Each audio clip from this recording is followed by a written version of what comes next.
Muchísimas gracias por la introducción, Antonio. Muy feliz de poder estar aquí compartiendo con grandes amigos. Veo además en el chat interno que están muchos amigos de la clínica alemana, pero también el doctor Berger, el doctor Julio Bay de Argentina, así que muy feliz de poder estar acá. Sé que Antonio es un obsesivo del tiempo, así que voy a tratar de cumplir con las expectativas del tiempo al menos. Después veremos si cumplo con las expectativas de contenido. A modo de introducción, una cosa importante siempre es considerar que la patogenia y los posibles desenlaces de la infección por Helicobacter pylori no son siempre los mismos. Va a depender del huésped y de factores ambientales más el Helicobacter pylori. Una de las cosas importantes es que la respuesta inmune hace que los pacientes, la mayoría de ellos, tengan una gastritis crónica sintomática como la línea del medio, pero después hay otros que van a tener un fenotipo de baja producción ácida y otros de alta producción ácida. Los de alta producción ácida, que son las gastritis de predominio antral, van a generar fenotípicamente el riesgo de úlcera duodenal y curiosamente, por el hecho de que tienen indemnidad de la mucosa gástrica, incluso tienen un OR de 0,9, o sea, es menos riesgoso para efectos de cáncer gástrico que un ulceroso duodenal vaya a tener un cáncer gástrico respecto a alguien con estómago de aspecto normal.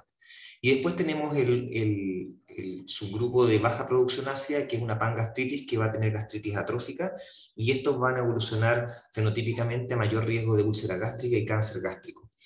Los ulcerosos pueden llegar a ser el 10% en total y los cánceres gástricos menos del 1%. Pero esto que sabíamos hace unos 10 o 15 años como en globo, se ha ido desglosando debido a que algunos pacientes van a tener un tránsito desde la mucosa gástrica normal a otras formas de lesiones precancerosas, que es la cascada premaligna de Pelayo Correa. Acá les muestro unas fotos que son gentileza de María Blanca Piazuelo, de Colombia, del grupo de Vanderbilt. Y vemos cómo el Helicobacter pylori va a generar una transición hacia gastritis crónica atrófica, otros pacientes van a transitar a metaplasia intestinal y después de eso displasia y adenocarcinoma. Nosotros, a nivel de la Asociación Chilena de Endoscopía Digestiva y la Sociedad Chilena de Gastroenterología, hemos seguido por mucho tiempo este protocolo de Sydney, ¿no es cierto? Las recomendaciones de la CHED nos piden que tomemos biopsias, y estas biopsias las hemos seguido de manera rigurosa, muchos y otros no tan rigurosamente. Y aquí tenemos nosotros una división entre los adherentes versus los no adherentes. Y ustedes pueden ver cómo cuando uno, en pacientes que tienen más de 40 años, vemos cuál es el comportamiento del grupo adherente. Los que están en puntos amarillos son los que van a tener más de un 25% de pacientes biopsiados, no el 100%. Y yo sé que la recomendación es tomarle a todos, pero en la vida real no se le toma a todos. Y este umbral es muy interesante porque sobre el 25% nosotros prácticamente cuadruplicamos la capacidad de generar diagnóstico de atrofia y metaplasia, versus los endoscopistas que consideramos nosotros como poco adherentes, y ustedes pueden ver que tienen 15% o menos. Nosotros en total tenemos en la Universidad Católica, dentro de todo el grupo, una adherencia que va entre el 6 y el 7%. Así que esta diferencia también es bien práctica y se la pueden llevar como un dato para la casa, que si ustedes ven que están biopsiando 25% más, lo más probable es que van a estar biopsiando y detectando muchas más gastritis crónicas atróficas y metaplasias intestinales que el promedio de los endoscopistas. El segundo hallazgo importante es que cuando uno usa este protocolo de Sydney, va a obtener algunos pacientes que van a quedar en este subgrupo de riesgo, que van a tener atrofia o metaplasia. En presencia de infección por Helicobacter pylori, como bien mencionaba Antonio, vamos siempre a tratar de erradicar y confirmar la erradicación, muchas veces con un método no invasivo. Pero la biopsia sistemática va a estratificar el riesgo desde los Olga 0 a los Olga 4. Los Olga 0 podrían, si es que no hay factores de riesgo y el Helicobacter pylori no está presente, podrían incluso quedar sin vigilancia, y eso se ratifica por los datos que nosotros tenemos en este momento. Pero hay un porcentaje de pacientes Olga 0 que puede tener una progresión a un Olga distinto de 0 después de 5 años. Y por lo tanto tenemos que ver cuál es el manejo que vamos a tener en general, si es que el paciente, por ejemplo, tiene un familiar de primer grado, o tiene, de cáncer gástrico me refiero, o tiene un HP persistente. Los Olga 1-2 van a tener un seguimiento que puede ser tan lejos como cada 5 años, pero dependiendo de los factores de riesgo puede llegar hasta 2 o 3 años.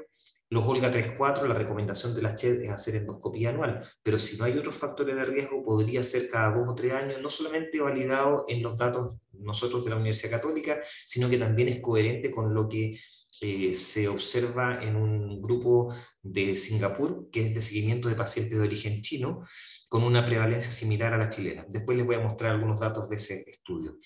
Y la displasia, si es que es sin lesión focal resecable, podría seguirse al año, pero si hay una resección endoscópica, el ideal es recomendar un seguimiento a los 6 meses.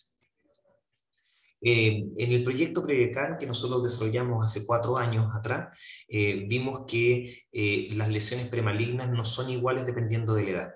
Y bajo este gráfico uno puede ver cómo las gastritis crónicas son el 100% cuando son menores de 30 años, y en la medida que empiezan a avanzar en edad, empiezan a desaparecer los estómagos normales o no atróficos, y empiezan a aumentar desde los 40 años los primeros hallazgos de atrofia y de metaplasia, siendo mucho más intenso el cáncer y la metaplasia después de los 50 años.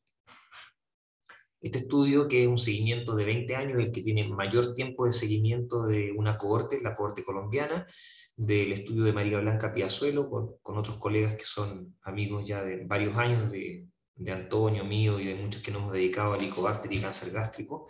Y solamente quiero destacar de este seguimiento que los pacientes con atrofia y los pacientes con metaplasia intestinal tienen algún porcentaje de regresión. Es difícil saber si esto tiene algún efecto sobre el muestreo o no, pero hay regresión en la puntuación y cambio del estadiaje. Por lo tanto, estas lesiones no son 100% estáticas y pueden tener algún grado de disminución. La metaplasia intestinal se considera un punto de no retorno. En general, los pacientes metaplásicos no regresan de metaplasia, pero son datos que están por verse porque los seguimientos tampoco son tan largos, y la calidad de la endoscopía y la sistematización de las biopsias ha mejorado en el tiempo. Por otro lado, los pacientes con displasia alcanzan un 13% de la progresión, pero tampoco es como un sino que uno tenga displasia y 100% de ellos van a llegar a cáncer. Es una lesión bastante evanescente, y sobre todo si se resecan, se hace un downstaging de lo que queda del estómago. Muchas veces son sobre Olga 3-4, la mayoría de ellos. Después les voy a mostrar nuestros datos, y podemos ver que un paciente con displasia tiene una muy buena chance de no progresar nunca al cáncer gástrico. La experiencia colombiana muestra en más de 200 pacientes con un porcentaje importante de displasia y cáncer, es decir, esta es una muestra enriquecida, pero aún así, los factores más importantes para el desarrollo de cáncer gástrico era que fueran mayores de 50 años y que el genotipo BACA-S1-M1, que confiere un OR de 6 veces más, o 6.18, se asociaba a mayor riesgo de desarrollar cáncer gástrico y displasia. Así que sería un tema interesante, por ejemplo, en un sistema de biomarcadores, si se incluyera, por ejemplo, un test serológico o algún otro estudio invasivo o no invasivo que establezca si se trata de una cepa más virulenta que otra.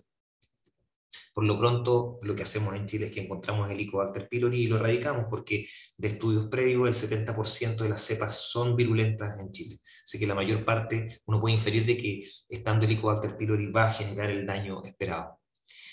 Y por otro lado, en esta cohorte múltiple, porque son varios estudios, sobre todo asiáticos, pero se metaanalizaron y se hizo una revisión sistemática, se vio que el mayor riesgo se veía con metaplasia intestinal incompleta, independiente de la extensión, y con metaplasia intestinal completa, con extensión a cuerpo gástrico. Y esto se ratifica después en la serie de Singapur y en la serie chilena. Veamos cómo la serie de Singapur, que es la publicada por Lee y colaboradores en GATT, vean ustedes cómo los Holguín 3-4 tienen un riesgo que es más de 21 veces respecto al basal. Y lo otro que es interesante es que sin metaplasia intestinal tiene un comportamiento similar al Holguín 1. Por lo tanto, la data cada vez más soporta que el Holguín o el Olga, dependiendo del artículo, porque Massimo Ruiz, por ejemplo, en la cohorte italiana utiliza Olga, pero Olga Holguín sobre 2 son los que tienen mayor riesgo, y en particular el riesgo es exponencial cuando estamos hablando de Olga Holguín 3-4. Acá vemos cómo en la serie de Singapur se genera este movimiento. Vean ustedes lo dinámico que es. La mayor parte de los Olga 0,1 se mantienen en la franja celeste, que es de no riesgo, pero muchos pacientes evolucionan a estadios que son de mayor riesgo, y esto nos tiene que poner en alerta, sobre todo en el seguimiento más estricto de los Holguín 3-4. Vean ustedes cómo en el estudio de Banks, cuando ven a 5 años plazo, el riesgo de cáncer gástrico cuando hay metaplasia antral llega al 5%, pero si estamos hablando de antral y cuerpo, que es esta extensión a cuerpo que les mencionaba anteriormente, que son muchos de ellos Holguín o Olga 3-4, va a tener 9,8%, o sea, 1 de 10 van a tener un riesgo de cáncer a 5 años.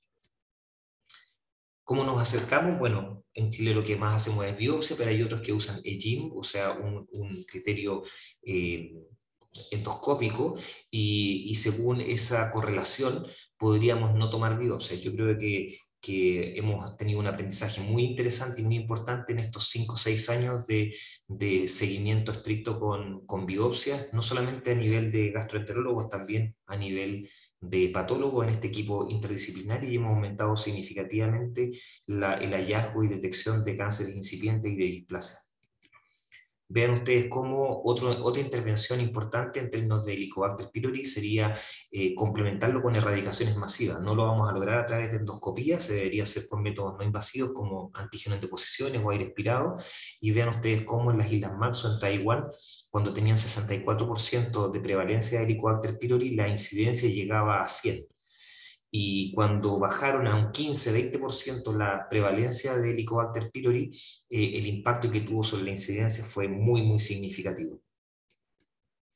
El otro extremo fenotípico es el cáncer metacrónico. Este es un estudio ya clásico, no tan viejo, pero clásico, de Che y colaboradores, publicado en New England, y en este estudio se demuestra fehacientemente que estómagos donde tenían cánceres incipientes y fueron resecados endoscópicamente, la resección endoscópica dejaba un estómago remanente que muchas veces era muy enfermo, y esto significaba que si uno erradica el Helicobacter pylori, ese estómago corta en gran medida el efecto carcinogénico del Helicobacter pylori, y vemos cómo la erradicación es significativa respecto a no erradicar.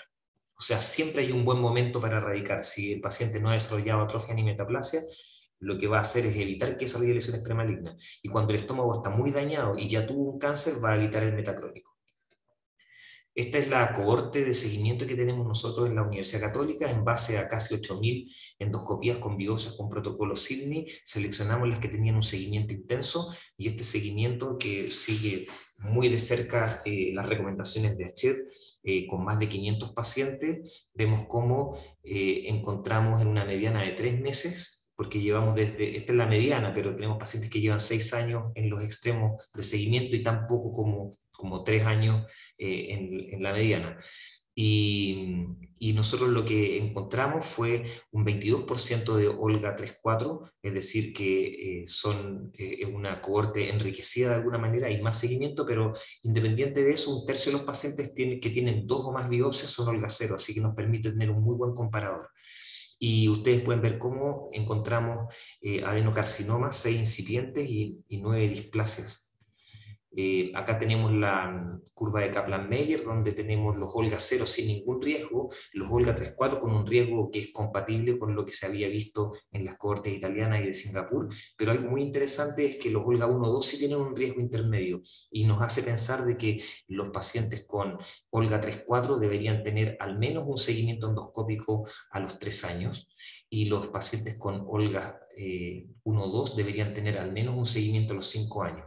Esto que yo le digo al menos es porque este tipo de información podría ampliar un poco los tiempos de seguimiento o los intervalos que nosotros proponemos hoy a través de las recomendaciones de la ACHED, así que está por verse lo que se decida en grupo coordinado.